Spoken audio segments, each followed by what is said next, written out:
আপনি জানেন কি বাংলাদেশের এমন একটি সাফল্য রয়েছে যেটা নাসাও স্বীকার করেছে।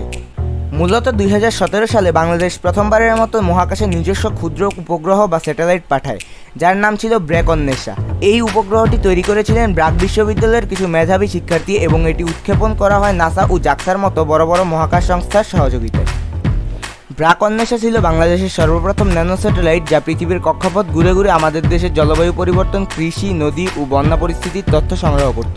এটাই ছিল আমাদের মহাকাশ বিজ্ঞানের প্রথম পদচারণা, আর এই পদক্ষেপই পথ দেখায় বঙ্গবন্ধু স্যাটেলাইট 1 উৎক্ষেপণের দিকে। বাংলাদেশের এই অসাধারণ অর্জন দেখে বিশ্ব মহাকাশ গবেষণায় বাংলাদেশের উপস্থিতি স্বীকার করতে বাধ্য হয়। নাসা নিজেই এই স্যাটেলাইটকে ট্র্যাক করে এবং এর তথ্যগুলো গ্রহণ করে, যা আমাদের জন্য গর্বের এক ঐতিহাসিক মুহূর্ত। যদি ভিডিওটি ভালো লাগে তাহলে একটা লাইক দিন এবং এমন আরও ভিডিও পেতে চ্যানেলটি সাবস্ক্রাইব করুন এবং আপনার মতামত কমেন্টে জানাতে পারেন কেমন লাগলো আজকের গর্বের এই কাহিনী।